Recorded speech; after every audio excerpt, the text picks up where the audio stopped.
नमस्कार। स्वत्व के डिजिटल प्लेटफॉर्म पर आपका स्वागत है। आज हम बात करने जा रहे हैं भारत की मानसिक गुलामी की। भारत जब आज़ाद हो गया तब इंग्लैंड के अखबारों में छपे थे जो कॉलम होते हैं उसमें कि भारत तो राजनीतिक रूप से आज़ाद हो गया, लेकिन वह ज्ञान के मामले में, परंपरा के मामले में, तंत्र के मामले में, सिस्टम के मामले में इंग्लैंड का गुलाम ही रहेगा। यह बात बहुत हद तक सच भी साबित हुई। राजनीतिक आज़ादी के बाद भी भारत औपनिवेशिक मानसिकता का गुलाम क्यों है? भारत का स्व और स्वत्व आज़ादी के 7 दशक बाद भी क्यों नहीं जाग सका है? ऐसे कई प्रश्न भारत राष्ट्र की मौलिकता को समझने वाले को बेचैन करते रहे। इन्हीं प्रश्नों के उत्तर के रूप में लोक मंथन का प्रयोग सामने आया है।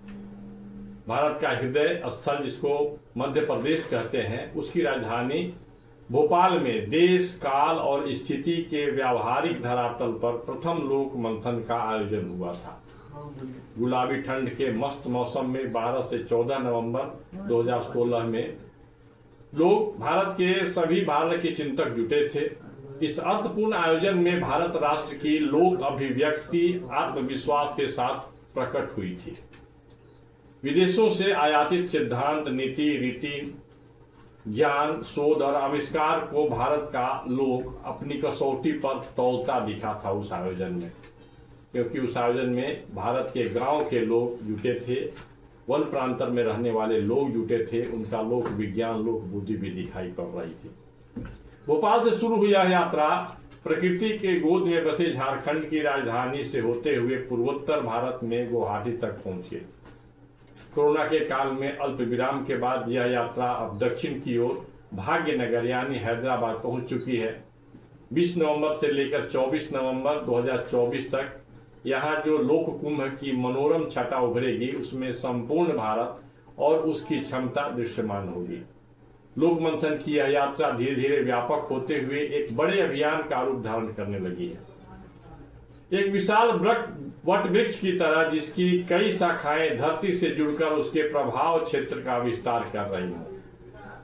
लोक मंथन के रूप में भारत के इस विराट लोक समागम का उद्घाटन भारत के राष्ट्रपति श्रीमती द्रौपदी मुर्मू करेंगी। वहीं 4 दिवसीय मंथन का समापन राष्ट्रीय स्वयंसेवक संघ के सरसंघचालक डॉक्टर मोहन भागवत करेंगे। भारत को औपनिवेशिक मानसिकता की गुलामी से मुक्ति दिलाने के इस प्रयोग के शिल्पकार आरएसएस के सरकार्यवाह दत्तात्रेय होसबोले हैं। प्रथम लोक मंथन के समापन के समय में उन्होंने इसके पीछे के विचार मंथन के कुछ बिंदुओं व सूत्र को व्यक्त किया था। बहुत सूत्र रूप में पॉइंट वाइज उन्होंने कहा था। उन्हें कहा था कि अपनी गलतियों के कारण हम शताब्दियों तक गुलाम रहे।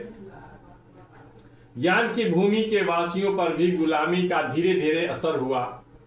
हम अंग्रेजी शासन से मुक्त तो हो गए, लेकिन गुलामी से राजनीतिक स्वतंत्रता एक मूर्त प्रक्रिया है, जबकि उसी गुलामी से मानसिक मुक्ति एक अमूर्त तत्व है।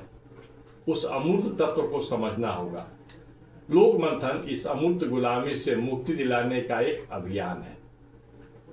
जब अभियान है तो लंबे समय तक ये काम करना पड़ेगा, तब जाकर के जो लक्ष्य है उसकी प्राप्ति हो सकेगी।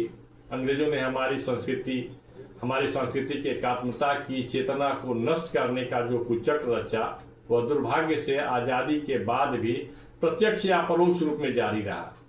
इसके कारण स्वतंत्र भारत का लोक आत्महीनता, तंत्र से भय जैसे भयंकर रूप से ग्रस्त हो रहा।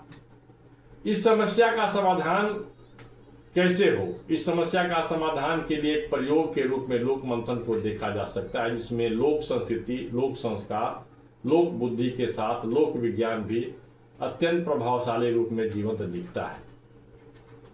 भारत को यदि भारत बनना होगा तो अपने लोक में छुपी हुई क्षमता को उभारना होगा, उसे समझना होगा। यहाँ एक घटना या एक कथा का जिक्र आवश्यक है।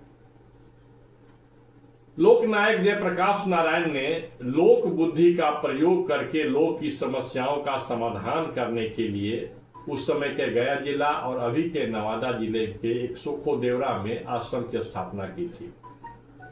आसपास के गांव से आदिवासियों को, वहां के गांव के लोगों को एकत्रित करते थे और उन्हें लोकतांत्रिक मूल्य, लोकतंत्र में उनके अधिकार मतलब उनके स्वत्व का बोध कराते थे।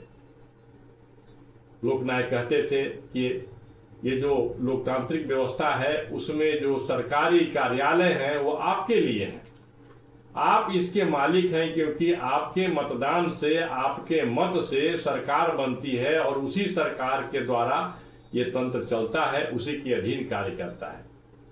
सीधे साधे आदिवासी इस बात को तो समझ गए, उन पर विश्वास करके सीधे पहुंच गए प्रखंड कार्यालय में, और प्रखंड कार्यालय में जाकर के जो प्रखंड के अधिकारी होते हैं उनसे कहते हैं कि हम मालिक हैं और हमारी ये समस्या है, इस समस्या का आप समाधान करें।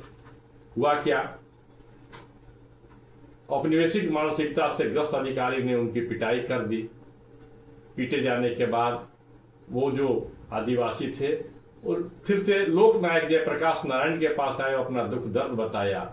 लोकनायक लिखते हैं कि जब तक हमारा जो तंत्र है औपनिवेशिक मानसिकता मतलब अंग्रेजों द्वारा जो बनाई गई मानसिकता से ग्रस्त रहेगा, तब तक यहाँ लोकतंत्र आकार नहीं ले सकेगा और न ही भारत का जो स्वत्व है, भारत का जो क्षमता है वो कार्य करेगा।